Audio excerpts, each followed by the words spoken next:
tempo atrás a gente celebrou o aniversário de Krishna e ouvimos algumas histórias dele.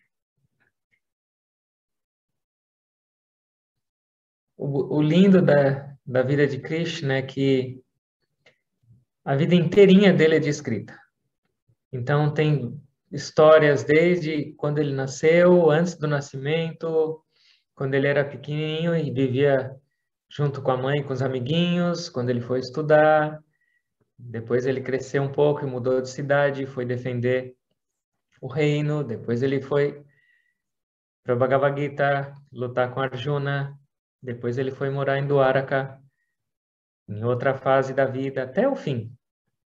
Então, são milhares de histórias e a maioria são histórias doces, que trazem inspiração para nossas vidas.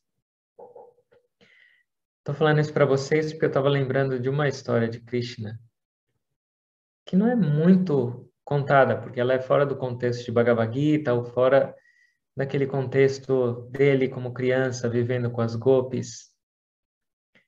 Para aqueles que nunca ouviram falar de Krishna, Krishna é considerado como uma manifestação do divino que existiu há mais ou menos uns 5.000 anos atrás.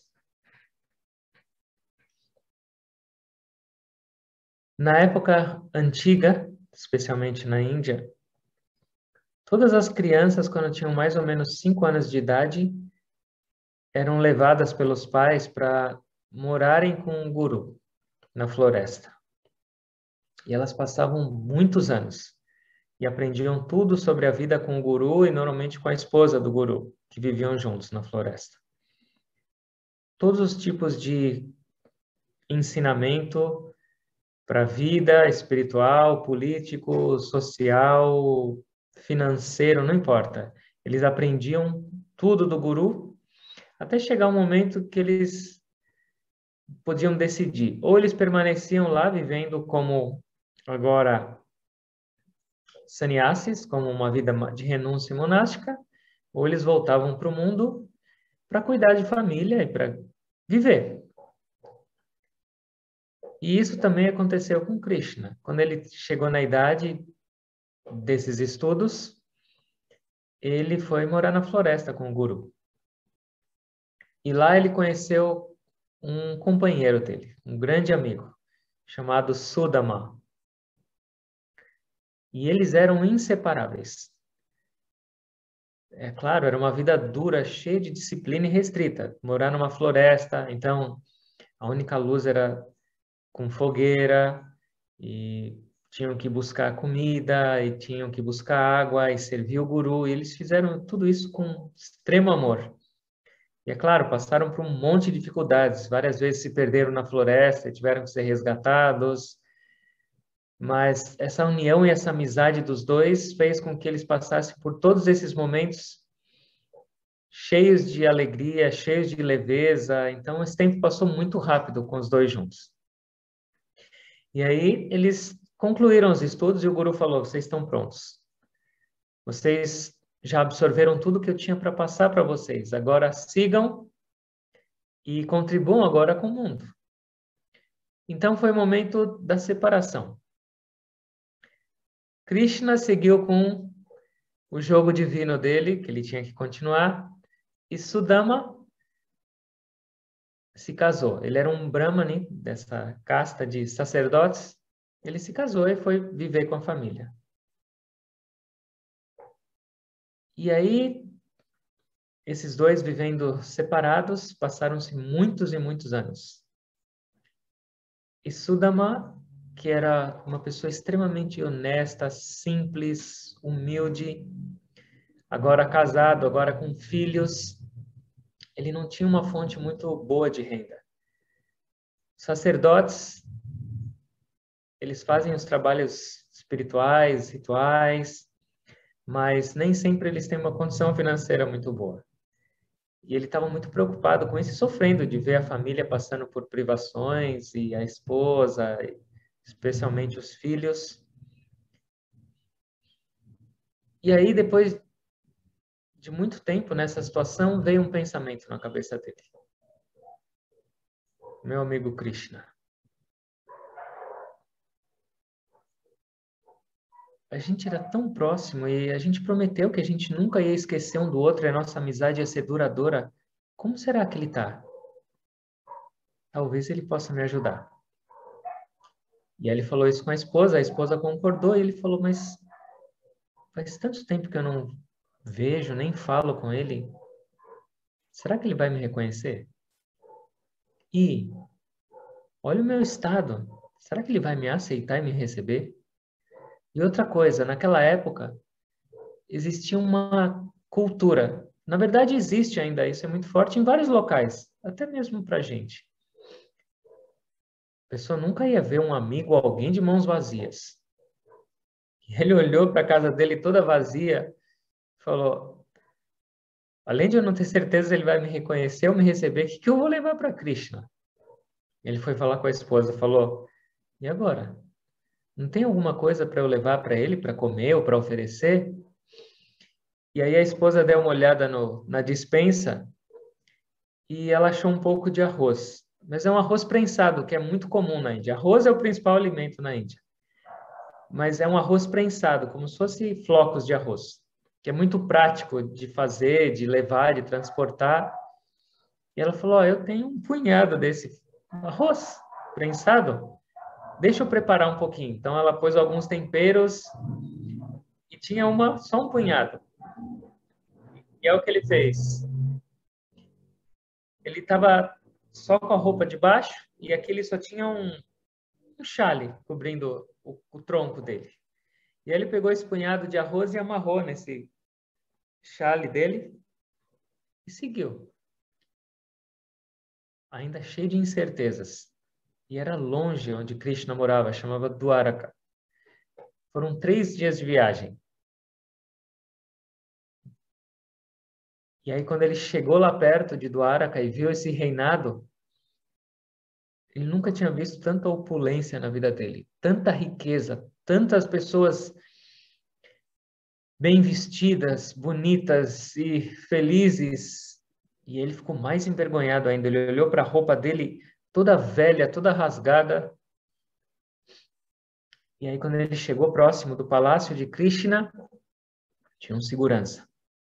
E o segurança mediu ele de baixo até em cima e falou: onde você vai? E ele pensou até em virar as costas e sair, em voltar. E ele falou assim: eu vim ver Krishna. E aí o segurança perguntou: e quem é você? E aí, antes de ele responder quem ele era, quem apareceu? Krishna, o próprio rei. Falou para o segurança: deixe comigo. Ele é meu amigo Sudama. Eu tomo conta disso.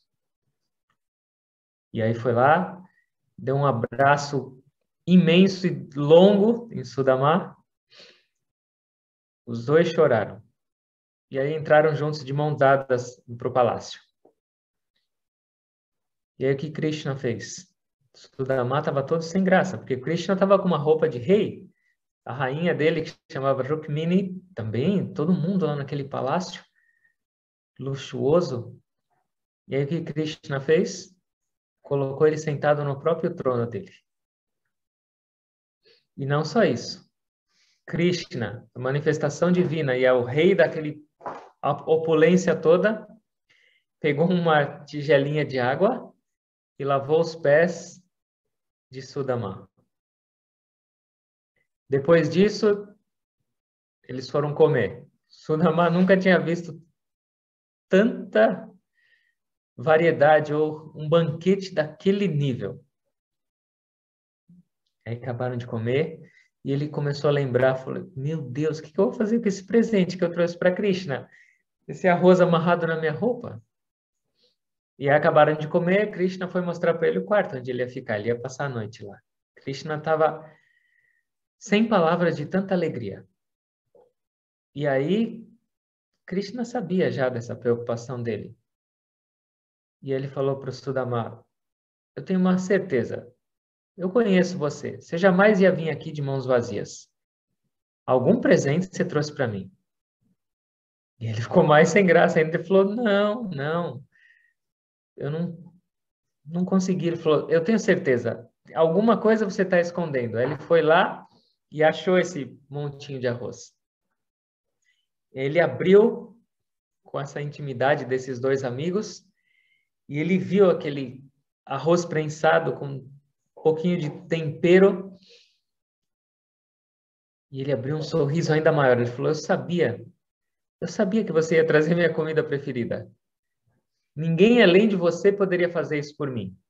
E começou a comer aquele arroz tão ordinário, mas com tanto prazer e com uma expressão de tanta satisfação que a esposa de Krishna veio: Krishna, você está comendo tudo esse negócio delicioso, me dá um pouco. Ele dividiu um pouquinho e Sudama estava também agora transbordando de alegria, imagina. Fazer feliz Krishna, o amigo dele. E aí eles sentaram para conversar. E esqueceram de dormir. Passaram a noite inteira só lembrando daqueles tempos, dos perigos que eles passaram, de como servir no Guru, de todas as alegrias. E uma noite foi pouco para eles conversarem, inteira. A esposa de Krishna começou a ficar com um pouco de ciúme. Todo mundo falava: Krishna nunca me deu uma atenção dessa, nunca foi tão amoroso comigo. Ela pensando, os outros amigos, as pessoas que viviam no palácio. E agora veio esse amigo dele nessas condições aí e eles nem piscavam. A noite inteira passou. E aí Sudama lembrou: preciso ir embora. Krishna queria que ele ficasse mais, mas ele entendeu que ele tinha que voltar para a família. Então eles se abraçaram de novo e Sudama partiu, saiu do palácio. Com a mesma roupa, no mesmo estado. E aí quando ele saiu do palácio e começou a andar, o que aconteceu? Ele lembrou. E qual foi a lembrança dele? Esqueci de pedir ajuda. Eu vim aqui com esse propósito que eu prometi para minha esposa, que eu ia tentar alguma condição melhor para nossa vida com ele. Mas foi tão maravilhoso esse reencontro, tão divino. Que tempo eu ia ter para lembrar dos problemas da minha vida? Que tempo eu ia lembrar que eu não tenho dinheiro? Agora já foi. Eu estou rico por dentro. Eu estou bem. E ele começou a voltar para casa. E aí, quando ele começou a chegar perto do vilarejo dele de novo, ele viu um brilho muito grande. E ele não entendia, ele falou: mas de onde vem todo esse brilho? Nem tem luz no nosso vilarejo. E ele chegou mais perto, aquele vilarejo tinha se tornado uma cidade linda, só com casas luxuosas, com ruas pavimentadas. E ele falou: será que é o meu vilarejo? Onde é a minha casa? E ele começou a procurar a casa dele, ele não achava. E ele entendeu mais ou menos que era naquela direção, mas tinha uma mansão onde ele vivia, que era uma casinha de barro.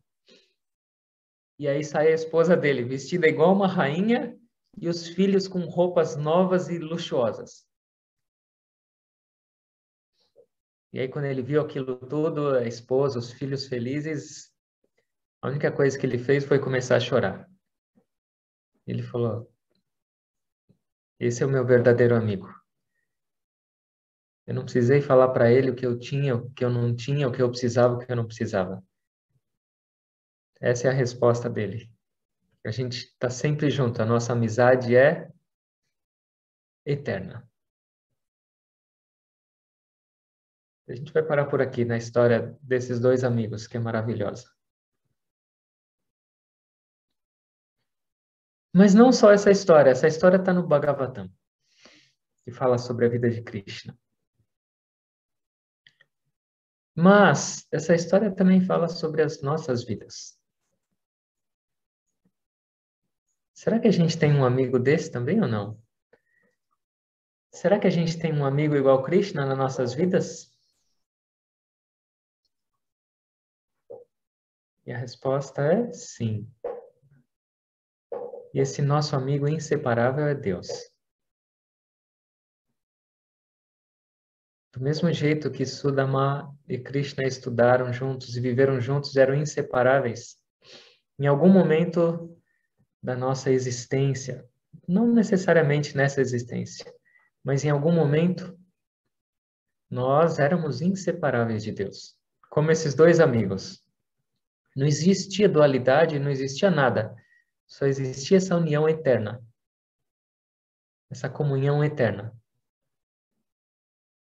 Mas assim como eles se separaram quando concluíram os estudos, em algum momento dessa nossa jornada, a gente se separou de Deus. Entre aspas.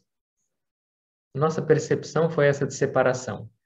A gente começou a se perceber como indivíduo e essa dualidade fez com que a gente buscasse externamente felicidade, prazer, segurança, que era tudo que a gente tinha com Deus. Mas a gente começou a buscar fora. Na Bíblia, isso é descrito quando Adão e Eva perceberam que estavam nus. Essa consciência individual, essa consciência corporal. E aí se esconderam de Deus. A gente fez isso também, em algum momento, sem saber. E com essa nossa busca externa, por que que acontece? O nosso desejo por Deus nunca se apaga. Esse desejo pela união com Deus, essa conexão e essa retomada dessa amizade eterna, está sempre latente dentro de nós. E, na verdade, é esse desejo que faz a gente agir nesse mundo. Qualquer passo que você dá, qualquer respiração que você tem nessa vida, qualquer sonho que você tem de realização externa, é somente um reflexo desse seu desejo por essa união de novo, por esse estado de novo de inseparáveis. Mas, pela ignorância, a gente segue buscando isso fora, com apegos, com desejos, com posses, com pessoas, com objetos. Mas o que acontece com as nossas vidas? A gente vai se separando cada vez mais de Deus, do nosso amigo, que era inseparável. E com isso, nossas vidas vão se tornando vazias, de certo modo. Porque nenhuma conquista, nenhum ganho, nenhum objeto e nenhuma pessoa nesse mundo, nessa criação, podem substituir essa presença divina no nosso coração. Então, por mais que a gente busque, por mais que a gente faça e realize aqui fora, esse vazio sempre vai estar lá enquanto a gente não achar. E é por isso que nessa história Sudama estava pobre, porque ele se afastou de Krishna. E as nossas vidas também se tornam pobres quando a gente se afasta do nosso amigo divino. E muitas pessoas nem percebem essa pobreza. Porque essa pobreza não é só financeira, mas é uma pobreza lá dentro. E qual foi o momento de transição, pelo menos da vida de Sudama? Ele continuou, ele estava pobre ainda, ele estava com a mesma situação. Só que o que aconteceu? Ele lembrou. Ah, meu amigo Krishna. Eu preciso vê-lo. E foi daí que começou toda a iniciativa dele de visitar Krishna e de transformar e de repente conseguir um pouco de ajuda. E é isso também para nossas vidas. Quando começa o nosso caminho de mudança, da nossa pobreza espiritual para a nossa riqueza? Quando a gente lembra de Deus, quando a gente sente a necessidade de buscá-lo, quando a gente entende, ou por escutar alguém falar, ou por leitura, ou por alguma razão, a gente lembra e pensa em Deus e fala: eu preciso me conectar de novo, eu preciso buscar.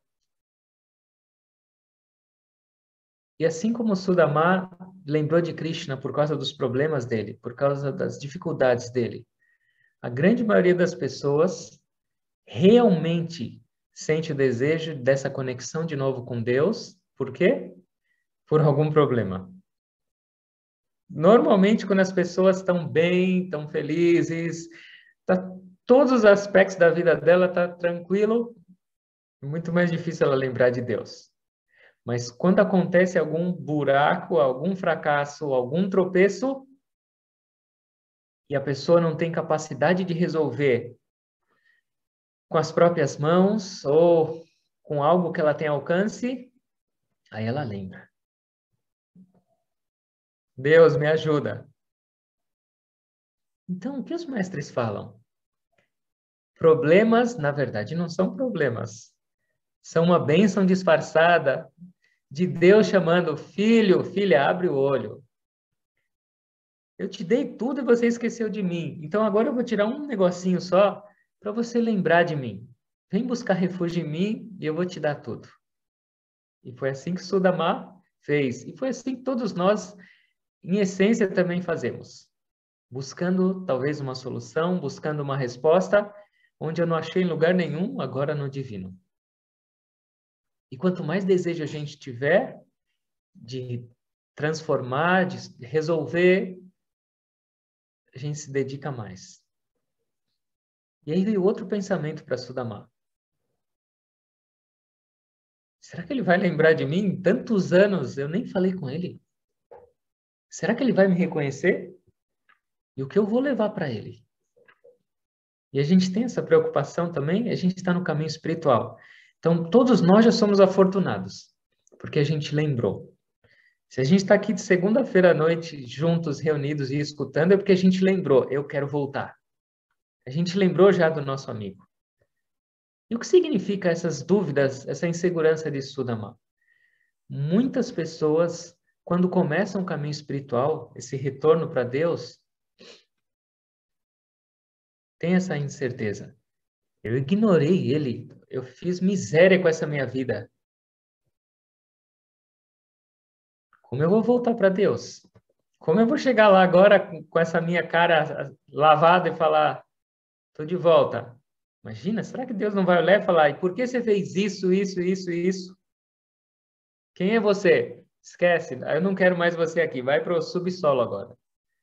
Muitas pessoas se colocam numa posição de indignas para se conectar com Deus, para orar, para meditar.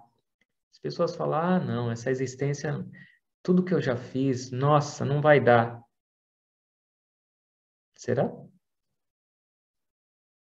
E Sudamá falou assim, o que eu vou levar para ele? Isso também é uma coisa que as pessoas falam, tá bom, eu estou nesse caminho, mas o que eu posso oferecer para Deus?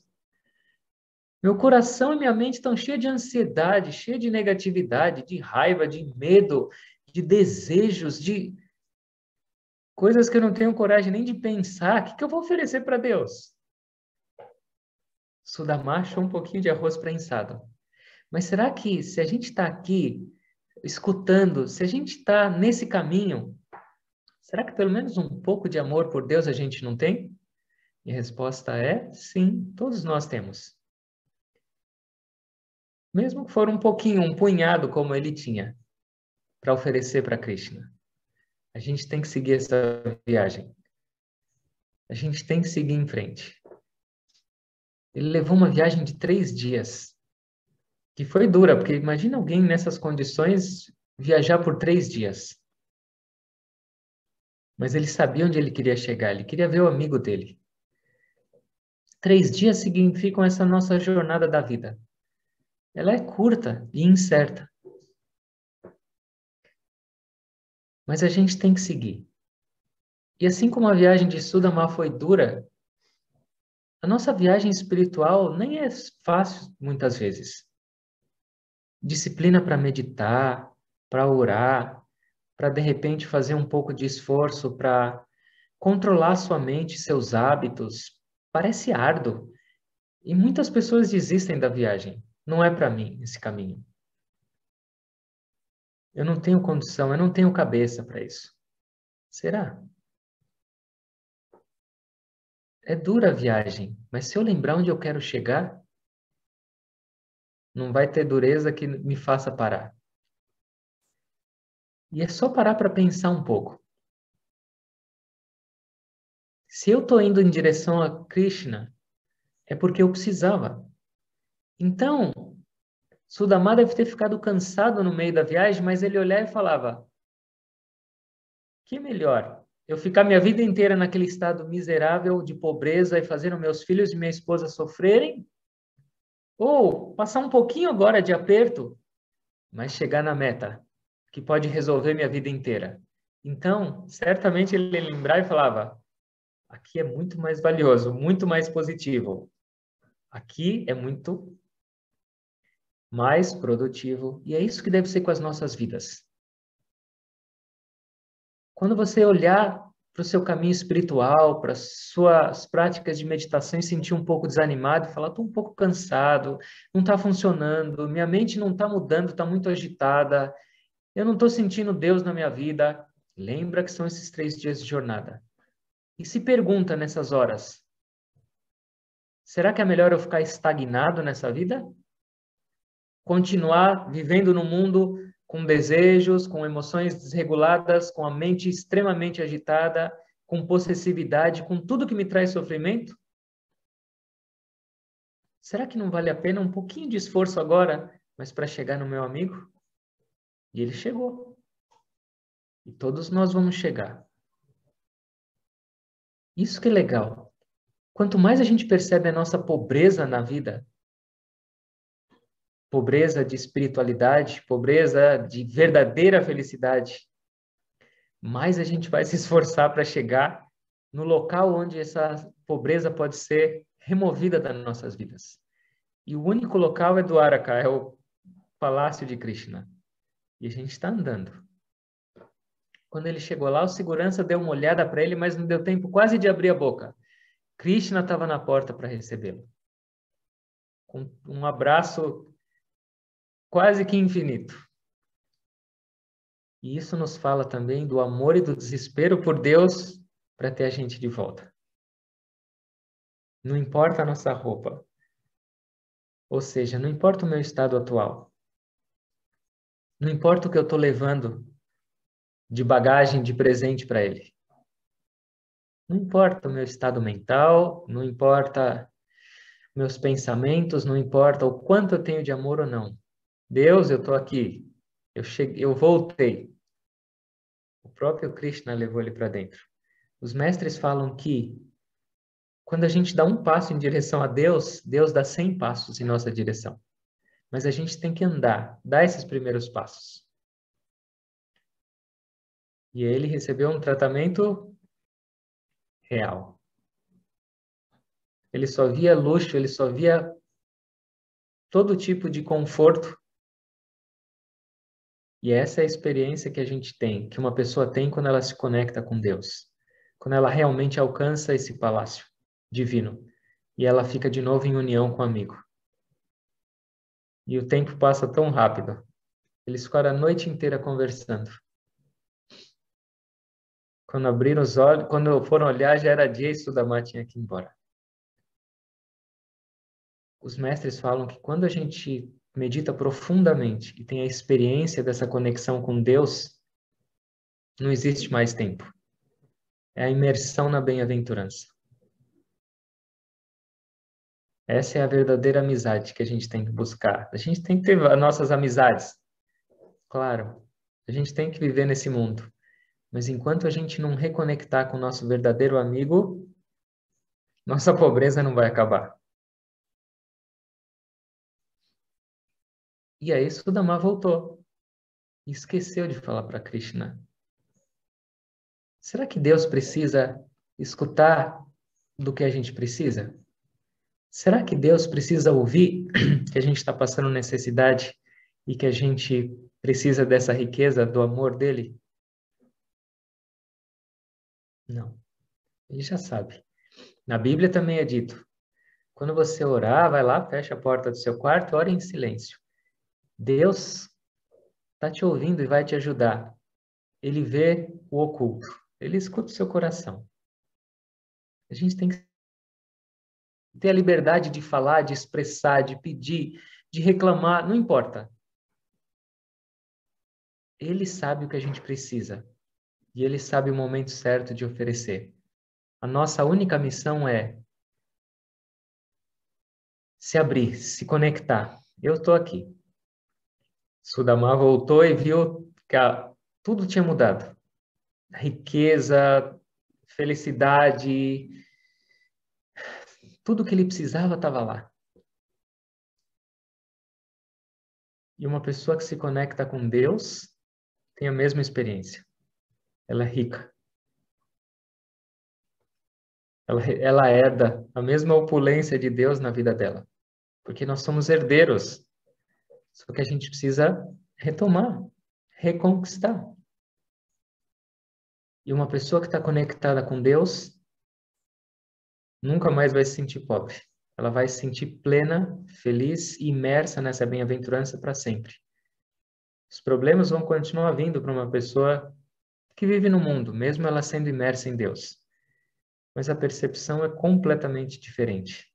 Então, a visão de Sudama, de perceber tudo aquela transformação externa, é a visão de uma pessoa altamente elevada espiritualmente. Tudo é presença de Deus. Bom e ruim, não importa. Saúde e doença, não importa. Pobreza ou riqueza, não importa. É a presença dele. É as bênçãos dele. E é essa visão que a gente tem que ter. E quando essa experiência realmente chegar em nossas vidas, nós seremos as pessoas mais ricas desse universo. O encontro com Krishna e essa história toda também pode ser entendida como o nosso caminho da meditação. A gente chegou nesse caminho da meditação porque a gente se sentiu separado, por alguma razão. A gente sentiu esse vazio no nosso coração. E isso é uma bênção imensa nas nossas vidas. O primeiro capítulo da Bhagavad Gita chama Yoga da Depressão. E o que é isso? É o momento quando a gente percebe, eu estou vazio. Eu fiz tudo isso, eu busquei em toda parte, eu fiz acontecer, mas eu ainda estou vazio. Mas essa, entre aspas, depressão é o que levou Arjuna até o final da realização, e é o que levou Sudama a buscar Krishna de novo, e é o que levou todos nós a buscarmos esse caminho espiritual. Então, essa foi uma grande bênção para nós, abrir os olhos para a nossa pobreza espiritual. O caminho da meditação exige disciplina e traz consciência para a gente no começo, muitas vezes, do nosso estado mental que a gente nem percebia. E a gente percebe que a nossa pobreza era maior do que a gente imaginava. Meu Deus, como eu pude viver com uma mente dessa durante tantos anos? Uma mente rebelde, uma mente indócil, uma mente indisciplinada, uma mente cheia de pobreza. Mas isso fez Sudama querer seguir ainda mais firme no caminho. Qual o nível da nossa firmeza nesse caminho espiritual? Qual é o nosso nível de dedicação à nossa meditação e oração? Será que eu estou seguindo firme nesses 3 dias da minha jornada da vida? Quanto você quer ter o seu coração pleno de amor incondicional, de paz, de bem-aventurança em todos os instantes? Transforma isso em dedicação no seu caminho espiritual. Transforma isso em oração. Transforma isso em espiritualidade. E essa jornada vai acabar bem rápida. Sudama chegou e se uniu a Krishna. E esse é o nosso estado de meditação. A união com o divino. Lá no palácio. Nosso palácio é aqui em cima. A gente tem que chegar nesse palácio. E quando a gente chegar, nosso amigo vai vir buscar. E vai dar um abraço em nós e a gente vai esquecer de tudo. Das horas, da roupa, da comida. Yogananda falava que meditação é sentir o abraço de Deus. Deus não tem braço, mas na meditação a gente sente. Abrigado, protegido. E esse foi as horas que Sudama passou com Krishna. Essa é a nossa meditação profunda de olhos fechados. Não existe mais separação. Eu e meu amigo somos um. E o que acontece? Depois dessa experiência, ele voltou para casa. Isso significa que quando uma pessoa medita e tem experiência dessa riqueza de Krishna lá dentro, no palácio, quando ela abre os olhos, gradualmente ela também vai começar a perceber riqueza em toda parte. Essa é a meta da nossa meditação. Primeiro, ter a capacidade de olhos fechados perceber a presença de Deus em nós e sentirmos-nos um com essa presença divina. Mas gradualmente, até mesmo depois da meditação de olhos abertos, que essa riqueza se expanda, que essa riqueza se estenda por toda parte e que eu a perceba também de olhos abertos, enquanto eu trabalho, enquanto eu vivo em família, enquanto eu ganho dinheiro, enquanto eu tenho relacionamentos, enquanto eu me divirto com meus amigos. A meta é não perder essa riqueza. E isso é cria também. Cria. Em cada ação, em cada utilização dos meus chakras, em cada momento da minha vida, eu vou perceber o divino. E essa é a minha riqueza. Temos que pensar nisso. Olha para o seu próprio coração. Ele já está pleno ou ainda tem algum espaço? Falta alguma coisa aí ou não? E a resposta é sim. A gente precisa buscar. A gente sabe o caminho, a gente está no caminho. Não importa o que a gente tem para oferecer. Deus está esperando de braços abertos, com lágrima nos olhos, ansioso. Não vê a hora de avistar a gente chegando na porta do palácio dele. E para uma pessoa dessa, ninguém pode impedir. Não existe obstáculo para uma pessoa que realmente quer essa experiência. Certo? Algo para a gente refletir, algo para a gente olhar para as nossas próprias vidas. Krishna na Bhagavad Gita fala: aquele que me oferece uma fruta, uma flor, ou uma folha, ou até mesmo um pouquinho de água, com devoção, eu aceito aquilo com todo o meu amor. Eu aceito aquilo com muita alegria. Então lembra que o que vale não é o que você está oferecendo para Deus, mas o que vale é como você está oferecendo para Deus. Está com raiva? Oferece. Fala: Deus, essa é a minha oferenda de hoje, mas eu lembrei de você. Eu quero acabar com a minha pobreza, então eu estou te oferecendo. Um pouco de alegria, um sucesso, fracasso, saúde, doença, não importa. Se você lembrar dele e compartilhar com ele a sua vida, você está se tornando rico e livre dessas coisas. O Guruji falou uma vez, e eu já repeti isso um monte de vezes. Tudo que você oferecer para Deus se torna devoção. Tudo, não importa. Isso exige treino. Isso exige vontade. Eu quero me libertar. Tantos anos, tantas existências eu passei com uma venda nos meus olhos, buscando para lá e para cá no lugar errado. Agora eu achei. Por que eu vou atrasar mais? Por que eu vou demorar mais? E assim como o Sudama fez essa viagem, quando voltou, a cidade inteira dele estava rica. Não só ele, mas a esposa, os filhos e todos daquele vilarejo. Quando a gente segue nessa nossa jornada, essa riqueza que a gente obtém e sente não é só para a gente.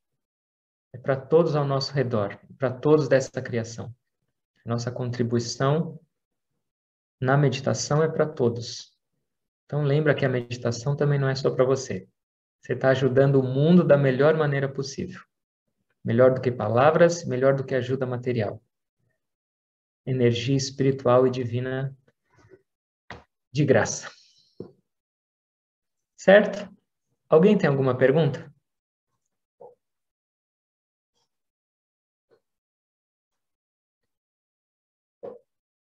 Jesus também falou: buscai primeiro o reino dos céus, tudo vai ser acrescentado.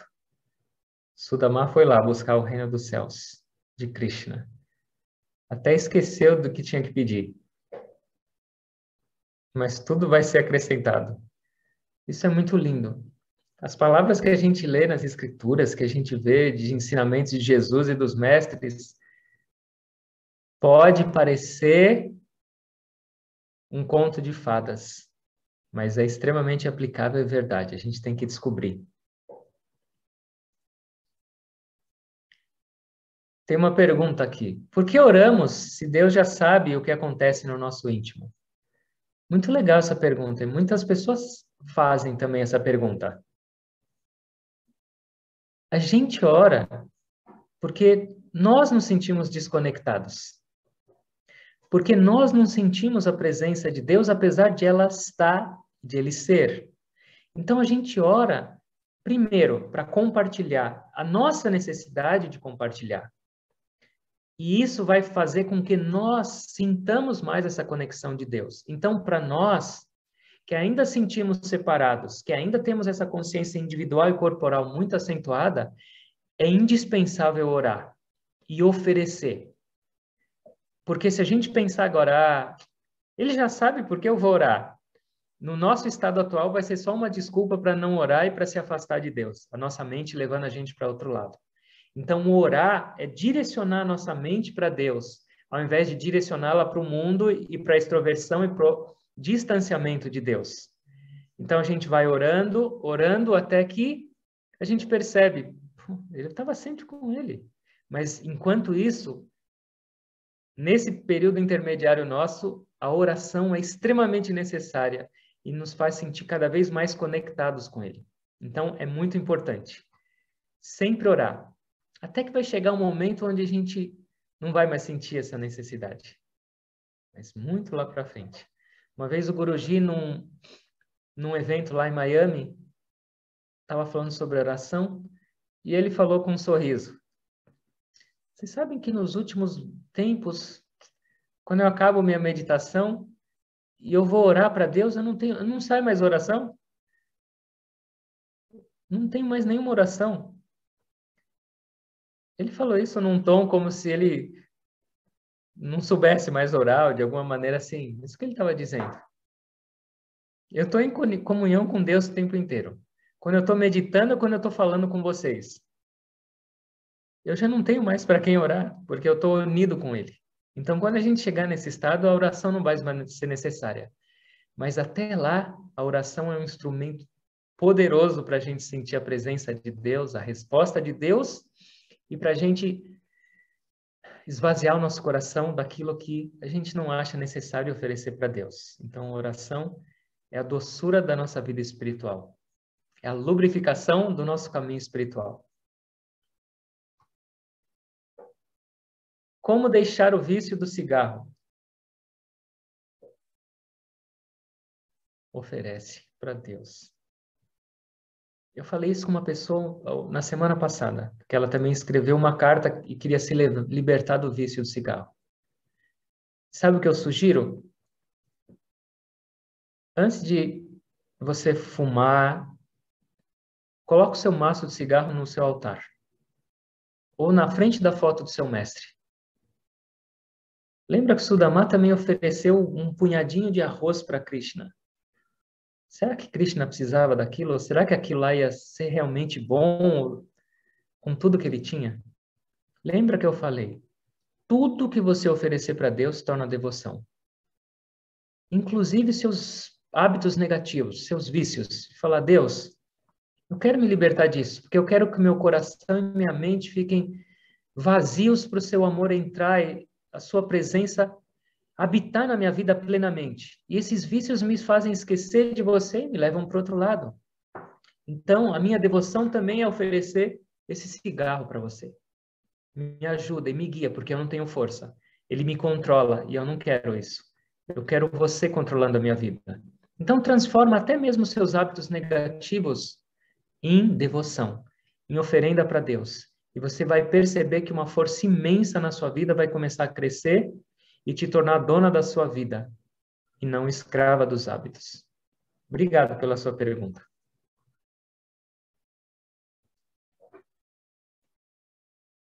Não costumo oferecer, mas agradecer sempre. Será uma falta com Deus?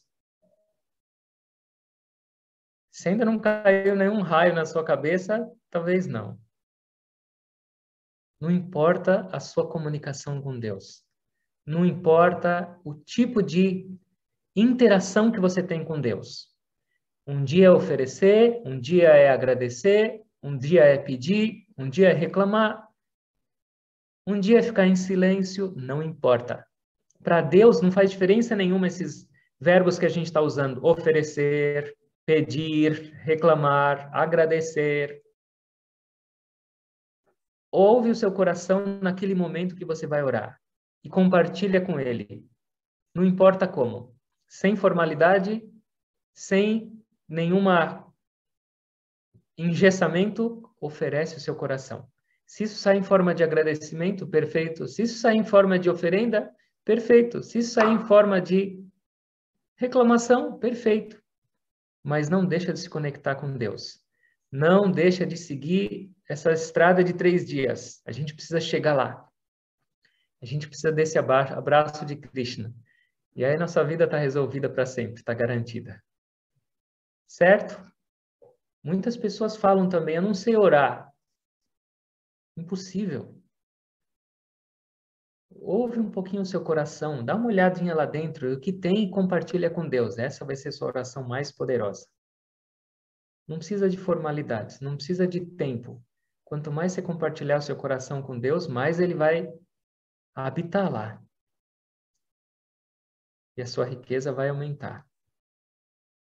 Certo? Obrigado pelas perguntas, obrigado pela presença de todos vocês.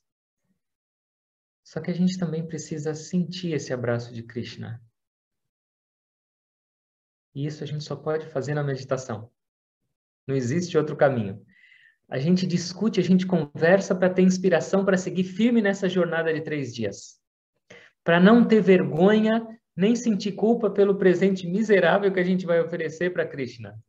Nem olhar para nossas roupas e falar assim, olha o meu estado. Não. Então a gente conversa, a gente inspira uns os outros para só ter olhos para nossa meta. Eu preciso chegar em Krishna.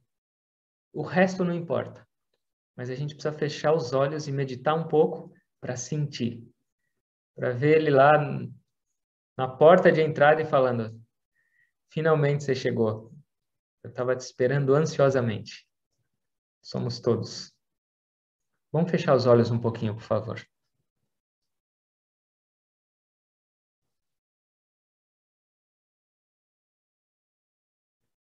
Observa a sua respiração.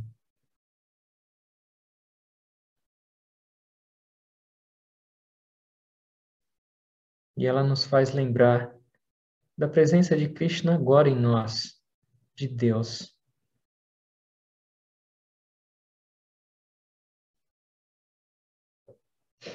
Oh, Deus. 24 horas por dia, você se mostra presente para mim através dessa respiração. Mas eu acho ela tão insignificante e eu tenho tantas coisas importantes para fazer no mundo e eu te ignoro.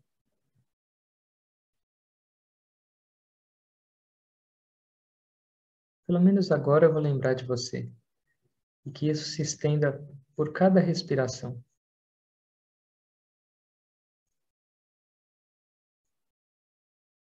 Concentrem-se.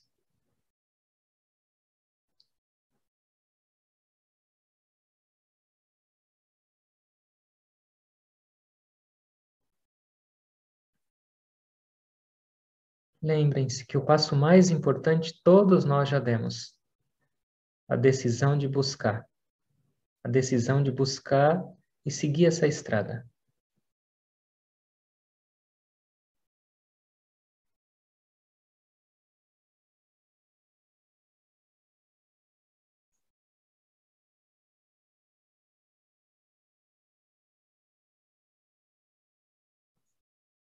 A percepção da nossa pobreza é a nossa maior riqueza, na verdade.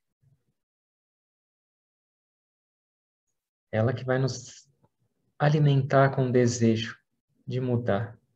O desejo da experiência verdadeira, da nossa razão de existir.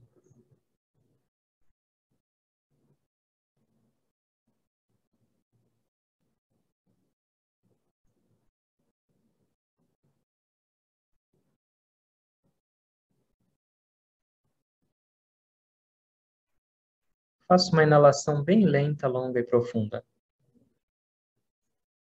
Segura a respiração. Inclinem-se para frente. Exale.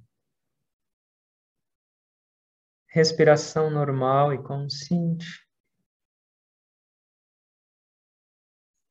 Oh, Deus. Obrigado por abrir meus olhos. Obrigado por me dar a chance de perceber que minha vida ainda é vazia. Mas principalmente pela oportunidade de perceber que somente você pode trazer plenitude no meu coração.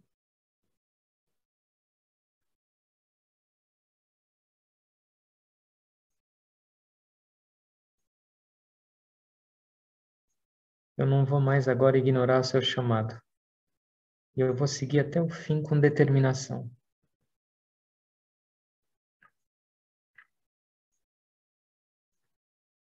Oh Deus, minha mente é agitada.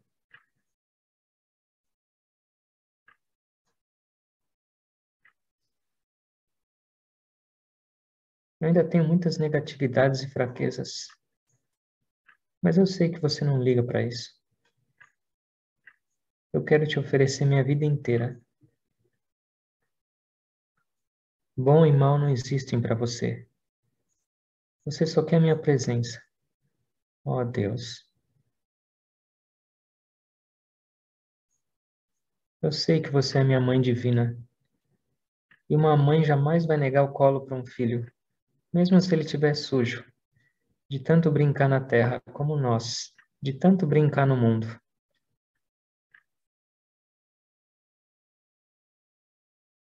Tira essa poeira de cima de mim.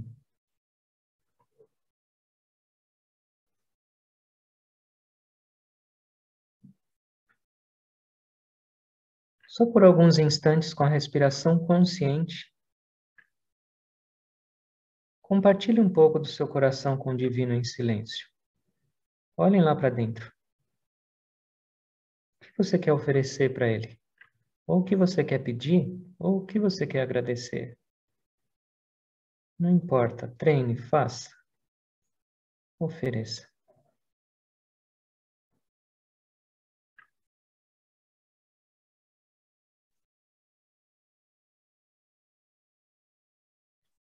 Com a certeza plena, ele está te escutando. Sem dúvida.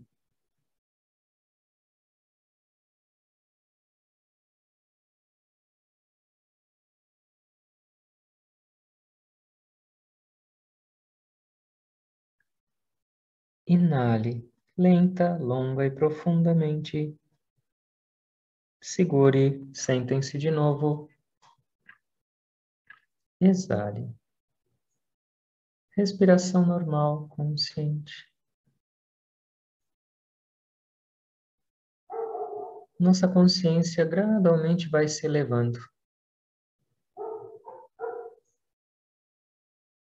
E essa é a nossa jornada acontecendo, em direção ao palácio. Cada respiração é um passo. Não se esqueça.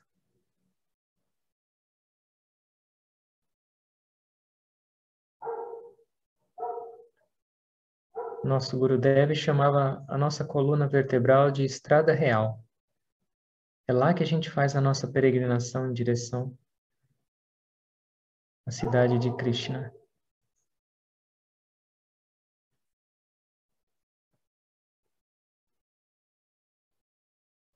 Nós vamos fazer um pouquinho de respirações longas, lentas e profundas. Seguindo em frente na nossa jornada, na nossa estrada. Inale lenta, longa e profundamente, com amor. Exale lenta, longa e profundamente, com amor. Inale, ó Deus. Exale lenta, longa e profundamente.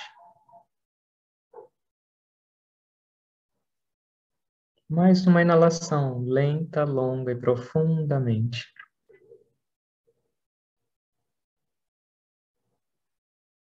Exale, longa, lenta e profundamente. Mais uma vez. Inalação lenta, longa e profunda com amor. Segure a respiração. Concentre em si. Exale. Respiração normal, conscientes. E agora leva a sua atenção para dentro da cabeça. No ponto médio entre as sobrancelhas, mas lá dentro. É a entrada do palácio. Até esse momento, foi necessário o nosso esforço. Mas a partir de agora, livres. Em estado sem esforço. Só a sua atenção lá observando. Percebam a chegada de Krishna. E sintam o abraço dele em silêncio, com atenção interior. Tente. Calmamente.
Continue lá dentro.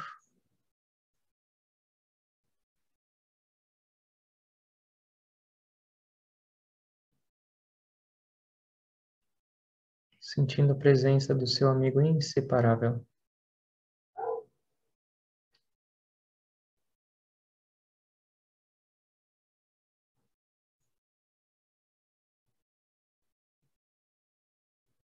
A alegria que a gente sente na meditação é só um reflexo da alegria transbordante de Deus de nos ver de volta, de nos receber de volta.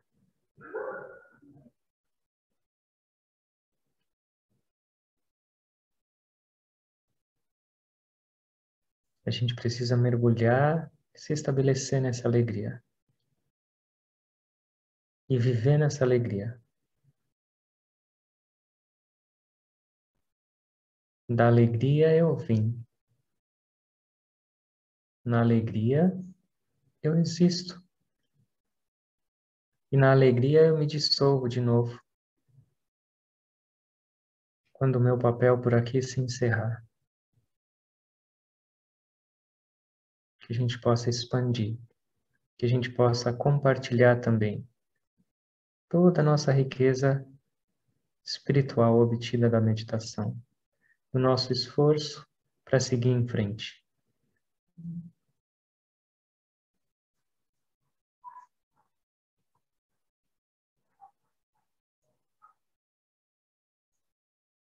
Sempre lembrando da nossa meta. E isso vai tornar nossa jornada cada vez mais prazerosa e rápida. Ó Deus, eu não quero mais esperar. Eu já fiz isso por tanto tempo. Agora chega. Eu não quero mais seus brinquedos do mundo. Eu quero seu colo, ó minha Mãe Divina.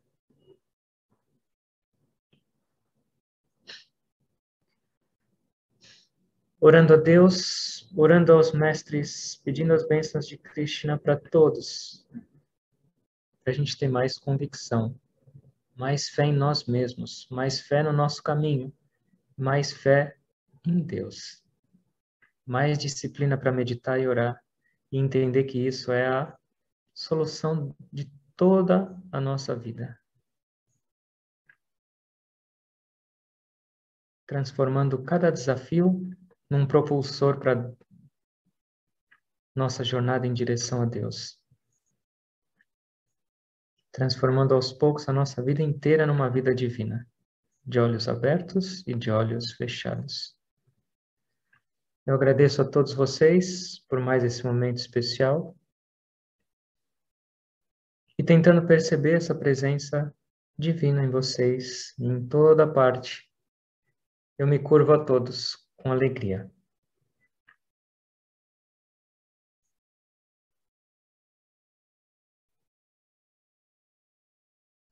Om. Amém.